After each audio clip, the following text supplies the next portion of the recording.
Hello friends, আমি সুস্মিতা। আমার channel Bengali history পয়েন্টে তোমাদের সকলকে স্বাগত। আজকে আমি ওয়েস্ট বেঙ্গল বোর্ডের সিলেবাস অনুযায়ী ক্লাস 9-এর একটা চ্যাপ্টার নিয়ে হাজির হয়েছি, যেটা খুবই ইম্পর্টেন্ট। ফরাসি বিপ্লবের কারণ এবং তার প্রেক্ষাপট, ফরাসি বিপ্লব সম্পর্কে আমরা জানব। তার মধ্যে এই ফরাসি বিপ্লবের কারণ এবং প্রেক্ষাপটের কোশ্চেনটা প্রতিবার নানাভাবে আসে এবং এর মধ্যে সামাজিক কারণ পড়ে, রাজনৈতিক কারণ পড়ে, অর্থনৈতিক কারণ পড়ে। এইগুলো আমাদের আলোচনার বিষয়বস্তু। কারণ এই কোশ্চেনটা ধরে যদি আমরা আলোচনা করি তাহলে ফরাসি বিপ্লবের অনেকটা পার্ট আমরা একবারে আলোচনা করে নিতে পারবো। তাই চলো তাহলে আজকের আলোচনা শুরু করা যাক। ফরাসি বিপ্লব হয়েছিল আমরা সবাই জানি 1789 খ্রিস্টাব্দে। কিন্তু ফরাসি বিপ্লব কি কি কারণে হয়েছিল, প্রথমে কারণে আসার আগে আমাদেরকে জেনে নিতে হবে যে সেই সময়কার সামাজিক, রাজনৈতিক এবং অর্থনৈতিক কাঠামো কেমন ছিল।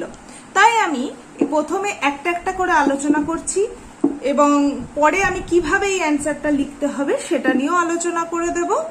চলো তাহলে প্রথমেই যেটা আলোচনা করা দরকার, কারণ প্রথম ভিত্তি হচ্ছে সমাজ। সেই সমাজে সেই সময়কার মানুষরাও বাস করত। সমাজে বিভিন্ন ধরনের উচ্চ পর্যায়, নিম্ন পর্যায়, এই সমস্ত মানুষ বাস করে। তাই কোনো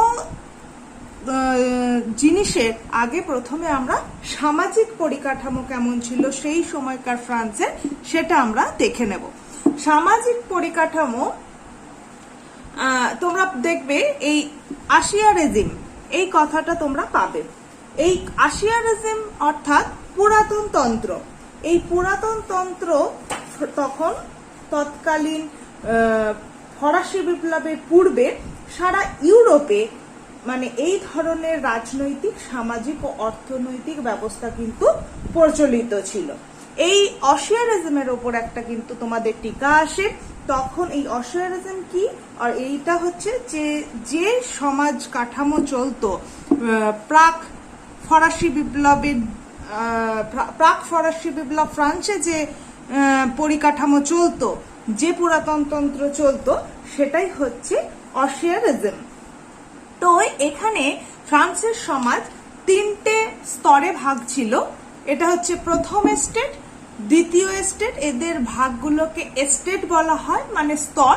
কিন্তু আমি বলবো তোমরা এস্টেটই বলবে, কারণ ফরাসি ভাষায় এগুলোকে স্তর খুব একটা প্রচলিত নয়। পরীক্ষায় নাম্বারের ক্ষেত্রে কিন্তু এস্টেট কথাটাই তোমরা ইউজ করবে। তাই প্রথম এস্টেট, দ্বিতীয় এস্টেট এবং তৃতীয় এস্টেট। প্রথমে আমরা জেনে নিই প্রথম এস্টেটে কারা আছে। প্রথম এস্টেট অর্থাৎ হচ্ছে যাজক। এই যাজক শ্রেণী কিরকম? যাজকরাই ছিল কিন্তু প্রথম সম্প্রদায়ভুক্ত। এই যাজকদের হাতে ছিল প্রচুর পরিমাণে ক্ষমতা। এই যাজকরা আবার দুটো শ্রেণীতে বিভক্ত ছিল। একটা হচ্ছে উচ্চতর যাজক আর একটা হচ্ছে নিম্নতর যাজক। এই উচ্চতর যাজকদের মধ্যে দেখো আমি এখানে কিছু মেনশন করে দিয়েছি। Arch bishop, bishop, Abbott, cardinal, এরা হচ্ছে উচ্চতর যাজক। এই উচ্চতর যাজকদের প্রবল প্রতাপশালী ছিল এরা, এবং যে গির্জার যে বার্ষিক আয় তারা ভোগ করত। এর জন্য তারা কোনো রকমের করও দিত না।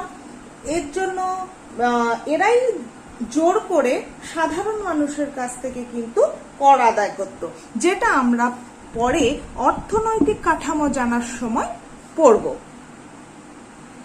আর এই নিম্নতর যাজকদের মধ্যে হচ্ছে সাধারণ গ্রামীণ পাদ্রী। এদের থেকে, এই উচ্চতর যাজকদের থেকে কিন্তু এই নিম্নতর যাজকদের অর্থ প্রতিপত্তি কিন্তু কম ছিল। এই নিম্নতর যাজকরা কিন্তু আয়ের সিংহভাগ ভোগ, এরা কিন্তু আয় করত বেশি, কিন্তু বেশিরভাগ আয়ের সিংহভাগ ভোগ করত কিন্তু এই উচ্চতর যাজকরা। তারা বিলাস ব্যসন, ব্যভিচার এবং অনাচারের পক্ষে নিমজ্জিত ছিল। আর এই নিম্নতর যাজকদের তারা ঘৃণার চোখে দেখত। মানে কি হলো, এই যাজকদের মধ্যে প্রথম এস্টেটের মধ্যেও কিন্তু আবার দুটো ভাগ হলো। সব থেকে হচ্ছে উচ্চতর যাজক, এরা সমস্ত দিক থেকে প্রতিপত্তি, অত্যাচারী, বিলাস ব্যসন, সুবিধাভোগী, অনাচারী, ব্যভিচারী, যত রকমের যা হয় সব কিন্তু এই উচ্চতর যাজকরা ছিল। আর এই নিম্নতর যাজকরা হচ্ছে কারা না, গ্রামীণ পাদ্রীরা। এদের অবস্থা কিন্তু অনেকটা থার্ড এস্টেটের মতো হলেও কিন্তু ওই শ্রেণী ভাগের দিক থেকে তারা উচ্চ যাজক, নিম্ন যাজক হয়েছিল, কিন্তু তাদের মনেও, এই নিম্নতর যাজকদের মনেও কিন্তু উচ্চতর যাজকদের প্রতি তীব্র ঘৃণা ছিল। এবার আসা যাক দ্বিতীয় এস্টেট। দ্বিতীয় এস্টেট হচ্ছে অভিজাত। এদের আবার দুটো ভাগ, একটা হচ্ছে জন্মসূত্রে অভিজাত, অর্থাৎ এদেরকে দরবারি অভিজাত বা সাবেকি অভিজাত বলা হয়। আর একটা হচ্ছে কর্মসূত্রে অভিজাত, এদেরকে আবার পোশাকি অভিজাত বলা হয়। এই অভিজাতরা মেনলি ছিল কারা, যে এই উচ্চ যাজকদের যারা আত্মীয় স্বজন ছিল তারা মেনলি অভিজাতর মধ্যে পড়তো। এই জন্মসূত্রে অভিজাত, এরা বংশ পরম্পরায় এই ব্যাপারটাকে বয়ে নিয়ে যেত। এই জন্মসূত্রে অভিজাতদের মধ্যে কারা পড়তো না, রাজার সভাসদ পড়তো, মন্ত্রী, সেনাপতি, রাজদূত, প্রশাসনিক শাসনকর্তা, এই সমস্ত পদগুলো। এরা কিন্তু এই পদগুলিকে বংশানুক্রমিক ভাবে বয়ে নিয়ে যেত। আর কর্মসূত্রে অভিজাত, এরা আর্থিক সমস্যা মেটাবার উদ্দেশ্যে কিন্তু পূর্ব রাজারা খুব উচ্চ মূল্যে উচ্চ বুর্জোয়াদের কাছে কিছু উচ্চ যে প্রশাসনিক পদ ছিল এগুলো তারা দাম দিয়ে কিন্তু, অর্থাৎ ফ্রান্সের সেই সময়কার অর্থনীতি এতটাই ভেঙে পড়েছিল যে অর্থকোষ এতটাই শূন্য হয়ে পড়েছিল যে যে পদগুলি, রাজদরবারের যে পদগুলি, এগুলো উচ্চ হারে তখন টাকা দিয়ে দেওয়া হতো। এইগুলো হচ্ছে কর্মসূত্র অর্থাৎ পোশাকি অভিজাত। এটা গেল। আর এই পোশাকি অভিজাতদের পোশাকি ছিল এর কেন পোশাকি অভিজাত বলছে, কারণ তারা কিনছে, তারা বংশ পরম্পরায় কিছু পাচ্ছে না, তাই তারা পোশাকি অভিজাত। আর এই তৃতীয় এস্টেট, এই যে দুটো এস্টেট, প্রথম এস্টেট এবং দ্বিতীয় এস্টেট, এই দুটো এস্টেট মিলিয়ে কিন্তু মোট জনগণের 3% কিন্তু এই দুটো এস্টেটের জনগণ। আর 97% হচ্ছে এই তৃতীয় এস্টেটের জনগণ। তাহলে কোন জনগণ বেশি হলো? এই তৃতীয় স্টেটের জনগণ বেশি হলো। এই তৃতীয় স্টেটের জনগণের, তৃতীয় স্টেটের মধ্যে আবার 3টে ভাগ ছিল, বুর্জোয়া, কৃষক এবং শ্রমিক। বুর্জোয়াদের মধ্যে 3টে ভাগ ছিল, একটা হচ্ছে উচ্চ, মধ্য এবং নিম্ন। এই বুর্জোয়ারা কিন্তু মোটামুটি একটা শিক্ষিত ছিল, এরা পড়াশোনা করেছে, শিক্ষক, চিকিৎসক, আইনজীবী হয়েছে। এই সমস্ত হচ্ছে উচ্চ বুর্জোয়া এবং মধ্য বুর্জোয়ার মধ্যে পড়ছে। এবং এই উচ্চ বুর্জোয়ার মধ্যে পড়ছে ধরো বড় বড় শিল্পপতি, ব্যাংকার, ব্যবসায়ী, এগুলো হচ্ছে উচ্চ বুর্জোয়া। আর আইনজীবী, শিক্ষক, চিকিৎসক, এগুলো হচ্ছে নিম্ন বুর্জোয়া। আর মধ্য বুর্জোয়া। আর নিম্ন বুর্জোয়া হচ্ছে কারিগর, দোকানদার, এগুলোকে হচ্ছে নিম্ন বুর্জোয়া। কিন্তু এই বুর্জোয়া সম্প্রদায়ের মধ্যে কিন্তু বিদ্যা, বুদ্ধি এবং ধনবলে এরা অভিজাতদের চেয়ে বলিয়ান হয়েও ধনী বুর্জোয়ারা কেবলমাত্র বংশ কৌলিন্যের অভাবে সমাজ ও রাষ্ট্রে গুরুত্বহীন ছিল। বোঝা গেল? এরা কিন্তু এই যাজক, প্রথম স্টেটের যাজক বা দ্বিতীয় স্টেটের অভিজাতদের থেকে বিদ্যা, বুদ্ধি, ধনে ধনবান হয়েও কিন্তু তারা বংশ কৌলিন্যের জন্য এই জায়গাটা অধিকার করতে পারেনি, তারা এই তৃতীয় স্টেটের মধ্যে পড়ে যায়। তাহলে এই বুর্জোয়া শ্রেণীর ভাগটা বোঝা গেল। উচ্চ বুর্জোয়ার মধ্যে কারা পড়ছে, মধ্য বুর্জোয়ার মধ্যে কারা পড়ছে, এবং নিম্ন বুর্জোয়া হচ্ছে দোকানদার, ব্যবসায়ী, ছোটখাটো এইগুলো পড়ছে। এরপর হচ্ছে কৃষক।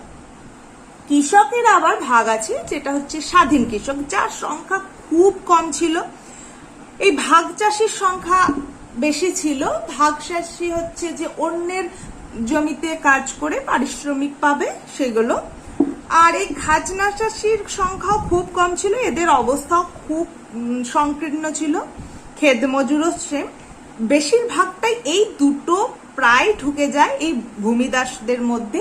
এই ভূমিদাসদের জীবন সম্পর্কে আমরা অনেক পড়েছি, অনেক জানি আমরা ভূমিদাসদের কিভাবে সমাজে লাঞ্ছনা, গঞ্জনা এবং অত্যাচার সহ্য করতে হয়। এরপরে যেটা তৃতীয় স্টেটের শেষ ভাগ, সেটা হচ্ছে শ্রমিক, মজুর এবং ভবঘুরে, কর্মহীন ভবঘুরে মানুষ, অর্থাৎ শাকুলেত যাদেরকে বলা হচ্ছে। এই শাকুলেতের ওপরে একটা টিকা টাইপের কোশ্চেন তোমাদের আসে। এটা হচ্ছে তৃতীয় স্টেটের শেষ ভাগ, অর্থাৎ শ্রমিক, মজুর এবং কর্মহীন ভবঘুরে মানুষদেরকে কিন্তু শাকুলেত বলা হচ্ছে। শাকুলেত কথাটার মেনলি অর্থ হচ্ছে যে শীতকালে তারা এই যাজক এবং অভিজাতরা কি করতো না, পায়ের বড় মোজা, যেটা পা পর্যন্ত ঢাকা পড়তো, এরকম একটা পোশাক পরতো। কিন্তু এদের সে ক্ষমতা কিনে পড়ার মতো ক্ষমতা তাদের ছিল না, তাই তারা নিজেরা নিজেদেরকে শাকুলেত বলতো। তো এই গেল একটা ভীষণভাবে বাজে অবস্থা। এই সামাজিক কাঠামো জন্যই কিন্তু ফরাসি বিপ্লব হয়েছিল, কারণ মেনলি করেছিল তৃতীয় স্টেটের মানুষরা কিন্তু এই যাজক ও অভিজাতদের বিরুদ্ধে এই বিপ্লবটা ঘোষণা করেছিল। এদের অত্যাচার সহ্য করতে না পেরে তারা ঝাঁপিয়ে পড়েছিল এবং বিপ্লবের পথকে তারা বেছে নিয়েছিল। তোমরা সামাজিক এই কোশ্চেনের অ্যান্সার লিখতে গিয়ে আমি বলেছিলাম যে আগে সামাজিক কাঠামো বোঝা গেল অবশ্যই যে তৎকালীন সমাজ কেমন ছিল। এবার কোশ্চেনের অ্যান্সারের ক্ষেত্রে তোমরা সামাজিক কারণ হিসাবে এই পয়েন্টগুলোকে ইউজ করতে পারো। যাজক শ্রেণীর বিশেষ অধিকার বোঝা গেল, আমি এখানে আলোচনা করে দিয়েছি। আমার আলোচনা এইখানটা গুছিয়ে লিখলেই কিন্তু এই পয়েন্টটা কভার হয়ে যাবে। অভিজাত শ্রেণীর বিশেষ অধিকার, দ্বিতীয় স্টেটের কথা লিখতে হবে। বুর্জোয়াদের প্রতি বঞ্চনা, এই যে বুর্জোয়ারা এত শিক্ষিত, মেধাবী, বুদ্ধিমান, ধনবান হয়েও তারা সমাজে উচ্চ স্তরে নয়, তারা বংশ কল্যাণের জন্য তারা পিছিয়ে আছে, এই জিনিসটাকে বুঝিয়ে লিখতে হবে। এরপরে তৃতীয় স্টেটের ওপর যে এবং দরিদ্রদের যে দুর্দশা, কৃষক, শ্রমিক, ভাগচাষী, ভূমিদাস, এদের যে একটা দুর্দশা, সমস্ত মিলিয়েই হচ্ছে সামাজিক কারণের মানে অনেকাংশে দায়ী ফরাসি বিপ্লবের জন্য। তাহলে আশা করি তোমরা এই ফরাসি বিপ্লবের কারণের এই পার্টটা অবশ্যই লিখতে পারবে। সামাজিক কারণ যদি জানে তাহলে অবশ্য তোমরা এই কোশ্চেনের অ্যান্সারটা এই পার্টটা লিখতে পারবে। নেক্সট যাব আমরা ফরাসি বিপ্লবের অর্থনৈতিক, মানে সেই তৎকালীন সময়ে অর্থনৈতিক কাঠামো কেমন ছিল এবং সেই অনুযায়ী ফরাসি বিপ্লবের, যেমন আমরা এখানে সামাজিক কারণকে বলে দিলাম যে এর জন্য এই কারণগুলো তোমার পয়েন্ট আউট হতে পারে, সেভাবে অর্থনীতিটাকেও আমরা আলোচনা করব। দেখো অর্থনৈতিক কাঠামো কি ছিল ফরাসি বিপ্লবের সময়ে। ঐতিহাসিক কোবানের কথাই প্রথমে ধরা যায় যে ফরাসি বিপ্লবকে অসংখ্য ছোট বড় খরস্রোতা নদীর সমন্বয়ে জড়িত পড়া ভয়ঙ্কর বন্যার সাথে কিন্তু তিনি তুলনা করেছেন। এটাকে একটা ভয়ঙ্কর বন্যার সাথে তুলনা করেছেন। অ্যাডাম স্মিথ কি বলেছেন যে এটা ভ্রান্ত অর্থনীতির জাদুঘর। কারণ এই সময়ে একটা বৈষম্যমূলক, এই সময় রাজারা খুবই উদাসীন ছিল, বিলাস ব্যসনে মত্ত ছিল, অমিতব্যয়িতা ছিল তাদের মধ্যে। অমিতব্যয়িতা মানে হচ্ছে যে প্রচুর খরচালু ছিল, প্রচুর খরচা করত, তাই রাজস্ব ব্যবস্থাও তারা ত্রুটিপূর্ণ এবং বিভ্রান্তিমূলক হয়ে উঠেছিল। যার ফলে কি হয়েছিল, রাজকোষ ছিল একেবারে অর্থশূন্য। কারণ আমরা সামাজিক কাঠামো পড়ার সময় দেখলাম রাজকোষ এতটাই অর্থশূন্য যে রাজপদগুলিকে তারা উচ্চ দরে কিনে নিচ্ছে, উচ্চ দরে বিক্রি করছে, তার বিনিময়ে তারা টাকা নিচ্ছে। তো এইভাবে চলতে থাকলে কিন্তু আর্থিক শক্তি একদম নিঃশেষ করে দেয়। পঞ্চদশ লুইয়ের আমলে এই ব্যবহার বিন্দুমাত্র হ্রাস পায়নি। আর তারপর ষোড়শ লুইয়ের সময় এই সংকট একদম তলানিতে গিয়ে ঠেকে, যার জন্য মোট আয়ের 75% প্রতিরক্ষা এবং ঋণ পরিশোধে ব্যয় হতো। এই তিনজন যে ফরাসি রাজার যে বিলাসিতা এবং অমিতব্যয়িতা, তার জন্যই কিন্তু তৎকালীন ফ্রান্সের অর্থনৈতিক কাঠামো একদম ভেঙে পড়েছিল। এর ওপরে ছিল সমাজ ব্যবস্থা। তা সেই সমাজ ব্যবস্থা কিরকম ছিল না, বৈষম্যমূলক কর কিরকম ছিল আমরা বললাম যে ফার্স্ট এস্টেট, সেকেন্ড এস্টেট এবং থার্ড এস্টেট। এই ফার্স্ট এস্টেট এবং সেকেন্ড এস্টেটে ফার্স্ট এস্টেট তো কর দেবে না, তারা কর আদায় করে, আগেই বললাম।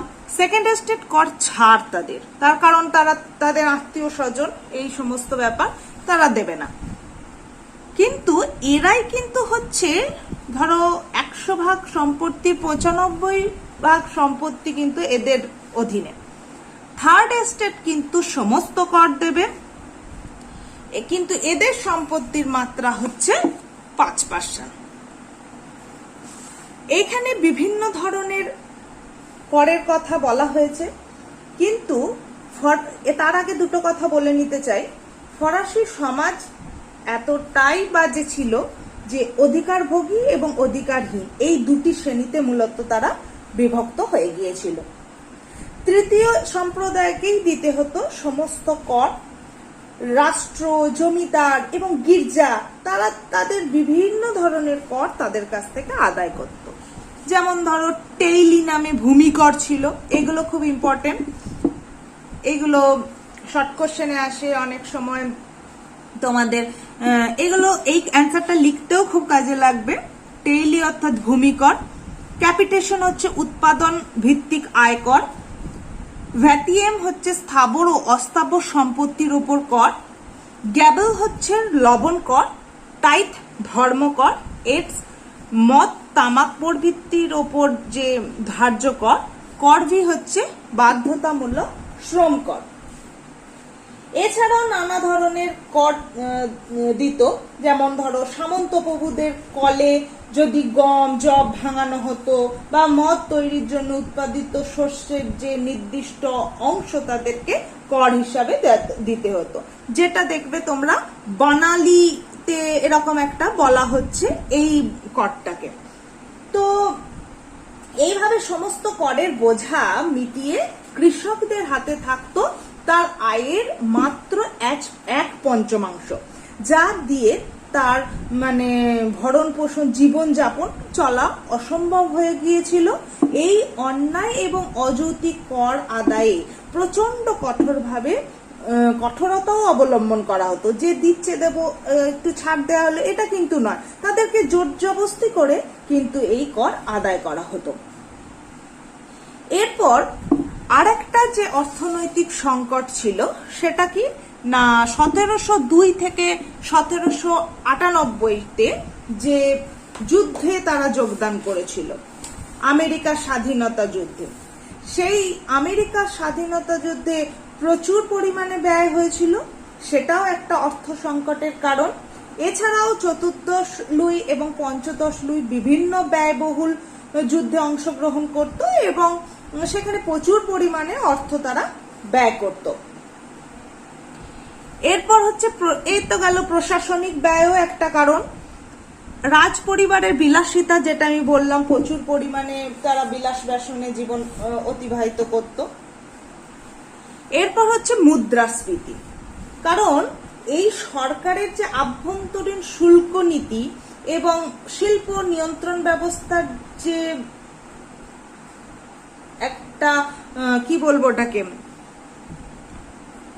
একটা যে দুর্বল অবস্থা, সরকারের যে দুর্বল অবস্থা, রাজাদের যে একটা স্বৈরাচারী ভাব, একটা বিলাস ব্যসন ভাব, এর ফলে কিন্তু এই জিনিসপত্র আমদানি রপ্তানি আস্তে আস্তে বন্ধ হয়ে যাচ্ছে, ফলে মুদ্রাস্ফীতি হচ্ছে, দ্রব্যমূল্যের দাম বৃদ্ধি পাচ্ছে। পরে আমরা দেখতে পাবো ফ্রান্সের নানা স্থানে রুটির জন্য দাঙ্গা হচ্ছে। ক্ষুধার্ত মানুষ খাদ্যের সন্ধানে গ্রাম ত্যাগ করে শহরে চলে আসছে। এইভাবে বিপ্লবের মূলে এই অর্থনৈতিক কারণ একটা বিশাল ভূমিকা পালন করেছিল। এই যে যুদ্ধের ফলে মুদ্রাস্ফীতির দরুন দ্রব্যমূল্য কিন্তু প্রচন্ডভাবে বৃদ্ধি পেয়েছিল এবং যারা মজুরি খাটতো তাদের মাইনে করেও প্রচুর কম ছিল এবং যারা তারা আয় করতো তার বেশিরভাগটাই কর দিয়ে তাদের চলে যেত। তাই তাদের ক্রয় ক্ষমতার মানে এই দ্রব্যমূল্য, খাদ্যশস্য, প্রয়োজনীয় দ্রব্যাদি মূল্য সাধারণ শ্রমিক এবং নিম্ন মধ্যবিত্তদের ক্রয় ক্ষমতার বাইরে চলে যায়। স্বাভাবিকভাবেই তারা খাওয়ার জন্য দেখা যাচ্ছে পরে রুটির দাঙ্গা হচ্ছে ফ্রান্সে। তারা খাবার অভাবে সেই গ্রাম ছেড়ে চলে যাচ্ছে অন্যত্র। এইভাবে একটা অরাজকতার পরিবেশ সৃষ্টি হয়। এই সমস্ত অর্থনৈতিক পরিকাঠামো বিচার করে অর্থনৈতিক কারণ হিসাবে আমরা বলতে পারি সরকারি অর্থের অপব্যবহার, যেটা রাজারা বিলাস ব্যবসনে জীবনযাপন করত, যুদ্ধের ব্যয় যেটা বললাম যে তারা বিপুল খরচায় যুদ্ধ করত এবং আমেরিকার স্বাধীনতা যুদ্ধেও যোগদান করে তারা আমরা দেখেছি যে প্রচুর পরিমাণে ব্যয় করেছে। তৃতীয় শ্রেণীর করের বোঝা এতটাই ছিল যে তারা নিজেদেরই জীবন অতিবাহিত করতে পারতো না এবং এই যে কর পেত সরকারের কাছে জমা যেত, কিন্তু অনেক কর্মচারী যে শুল্ক বিভাগের যারা কর্মচারী ছিল তারা কিন্তু আবার নানাভাবে ওই করের টাকা আত্মসাৎ করত এবং বণিকের ওপর অত্যাচার চালাতো যে তোমরা কর দাওনি। এইভাবে কিন্তু রাজকোষে অর্থ জমা পড়তো না ও ব্যবসা বাণিজ্যেও বিঘ্ন ঘটতো। মানে সব জিনিসটা নিয়েই একটা অরাজকতার সূচনা হয়েছিল। মধ্যবিত্তদেরও দুরবস্থা ছিল। অভিজাতরা কিন্তু বিপুল পরিমাণে আয় করত কারণ তাদের কর বিহীন ছিল, করের ছাড় ছিল। এইভাবে একটা অর্থনৈতিক কারণ এই ফরাসি বিপ্লবের মূলে বিরাট ভূমিকা নিয়েছিল, এটা বলা যেতে পারে। নেক্সট আলোচনা করব আমরা রাজনৈতিক কারণ। এতক্ষণ ধরে অর্থনৈতিক কারণ এবং সামাজিক কারণ আলোচনা করার পর রাজনৈতিক কারণ আলোচনা করার মতো তেমন কিছুই নেই, কারণ সেখানেও আমরা দেখেছি যে রাজাদের যে রাজতন্ত্রের দুর্বলতা। তো প্রথম যাকে পাওয়া যাচ্ছে চতুর্দশ লুই, তার সময়কাল 1643 থেকে 1715। তিনি ছিলেন চরম স্বৈরাচারী এবং অহংকারী, যাকে বলতেন আমি রাষ্ট্র। সেই সময় ভার্সাইয়ের রাজপ্রাসাদ ছিল ঐশ্বর্যের ইন্দ্রপুরী। এইভাবেই তারা জীবনযাপন করতেন। পঞ্চদশ লুই 1715 থেকে 1774, তিনি চরম অলস এবং বিলাসী, তাকে প্রজাপতি রাজাও আখ্যা দেওয়া হয়েছিল। এরপর হচ্ছে ষোড়শ লুই। এই ষোড়শ লুই এর সময় তো একবারেই রাজতন্ত্র অবক্ষয়ের শেষ সীমায় পৌঁছায়। এর সময়কাল 1774 থেকে 1793। এই গেল রাজতন্ত্রের যে দুর্বলতা, যার জন্যই এত কাণ্ড। গোটা সমাজ ব্যবস্থা অর্থনীতির মূল কাণ্ডারি যারা ছিল এই রাজারা, তারাই ছিল একদম উদাসীন, অত্যাচারী, স্বৈরাচারী, ব্যভিচারী, সমস্ত কিছু। এরপর তো ছিল অভিজাতদের আধিপত্য। এই অভিজাতদের আধিপত্য ভীষণভাবে সমাজকে ক্ষতিগ্রস্ত করেছিল। কারণ কি না, প্রশাসনে অভিজাত সম্প্রদায়ের আধিপত্য শাসন ব্যবস্থার চরম বিশৃঙ্খলার সৃষ্টি করে। প্রশাসন প্রচন্ড দুর্নীতিগ্রস্ত হয়ে পড়ে। ইন্টেন্ডেন্ট নামে একটা দুর্নীতি পরায়ণ কর্মচারীরা খুবই শক্তিশালী হয়ে ওঠে। এই তাদেরকে আবার বলা হতো অর্থ লুলু নেগড়ে। এই কর্মচারীদের হাতে অভিজাত রাজপুরুষরা লেথর দ্য ক্যাশে নামক একটা গ্রেপ্তারি পরোয়ানা তাদের হাতে তুলে দেয়। এর ফলে কি হতো না, যে কোনো ব্যক্তি, সাধারণ ব্যক্তিকে তারা বিনা বিচারে কারাগারে রুদ্ধ করতে পারত। এটা একটা চরম দুর্নীতি ছিল এবং এই অভিজাতরা এটা ভীষণভাবে অত্যাচার করত। এরপর তো আছে ত্রুটিপূর্ণ আইন। ত্রুটিপূর্ণ আইনে কি বলা যাবে না, অষ্টাদশ শতকে ফরাসি আইন ছিল অত্যন্ত ত্রুটিপূর্ণ, বোঝা গেল জটিল এবং দুর্বোধ্য। যেখানে শাসন ব্যবস্থা এবং রাজতন্ত্রই দুর্বল, সেখানে ধরে নিতে হবে সমস্তটাই দুর্বল এবং ত্রুটিপূর্ণ। এখানে বিচার ব্যবস্থা কিছু বলেছিল না, দণ্ড কিছু ছিল না, শুধু নিচের শ্রেণীকেই অত্যাচার ভোগ করতে হতো, সে দোষ করুক না করুক। আর এই বিচার ব্যবস্থায় ত্রুটি, এটা তো আরোই ব্যয়বহুল এবং দুর্নীতিগ্রস্ত। ব্যয়বহুল এতটাই ছিল যা সাধারণ মানুষের খাবার যেখানে জুটছে না, সেখানে তারা বিচারের জন্য কি টাকা ব্যয় করবে, তা খুবই এটা তাদের পক্ষে এরকম বিচার ব্যবস্থা থাকা এবং না থাকা সমান তাদের কাছে। এরপর হচ্ছে ত্রুটিপূর্ণ রাজস্ব ব্যবস্থা, যেটা আগেই বললাম ট্যাক্স সিস্টেম। যাজক এবং অভিজাতদের যেখানে তাদের বেশি সম্পত্তি, 95% সম্পত্তি, সেখানে তাদের ট্যাক্স দিতে হতো না। যাদের 5% সমস্ত যত রকমের ট্যাক্স আছে তাদের দিতে হতো। এরপর হচ্ছে সরকারি অমিতব্যয়িতা। ভার্সাই রাজপ্রাসাদে এত পরিমাণে সরকার রাজারা এতটাই বিলাস ব্যসনে নিজেদের জন্য মগ্ন ছিল যে তারা নিজেদের এই ভার্সাই রাজপ্রাসাদে 18,000 কর্মচারী রেখেছিলেন। রানী মারি আতোয়ানেতের ব্যক্তিগত 500 জন কর্মচারী ছিল। নিশ্চয় তাদের যে এই যে বিলাস ব্যসনের জন্য যে অর্থ ধ্বংস হতো, এগুলো একটা বাজে এফেক্ট ফেলেছিল সমাজের ওপর। তাই ফরাসি বিপ্লবের জন্য রাজতন্ত্রের দায়িত্বকে কোনোভাবেই অস্বীকার করা যায় না। এই রাজতন্ত্রই এই বিপ্লব সৃষ্টি করেছিল। অর্থাৎ তোমরা রাজনৈতিক কারণ হিসাবে কিন্তু এই পয়েন্টগুলোকেই তুলে ধরতে পারো। তাহলে আমার আলোচনার 3টে পয়েন্ট, রাজনৈতিক কারণ, অর্থনৈতিক কারণ এবং সামাজিক কারণ, এর মধ্যে যে আমি আলোচনা করলাম বা পয়েন্টও তোমাদের অ্যান্সার লেখার জন্য দিলাম, আশা করি তোমরা অ্যান্সারটা গুছিয়ে লিখতে পারবে। এই মোটামুটি 8 নম্বরের কোশ্চেন হয়তো আসে, বা ছোটও যদি ভেঙে দেয় 4 নম্বরের কোশ্চেন, শুধু রাজনৈতিক কারণ, শুধু সামাজিক কারণ, অর্থনৈতিক কারণ, আশা করি তোমাদের লিখতে সুবিধা হবে। তাহলে আজকে এই পর্যন্তই। নেক্সট ভিডিও দেখা হচ্ছে নতুন কোনো টপিক নিয়ে। ভালো লাগলে অবশ্যই লাইক ও সাবস্ক্রাইব করে দিও এবং কমেন্ট করে জানিও তোমরা কতটা উপকৃত হচ্ছ, এবং রেসপন্স করলে আমারও ভালো লাগবে। ভালো লাগলে তোমার বন্ধুদের সাথেও শেয়ার করো। চলো, বাই।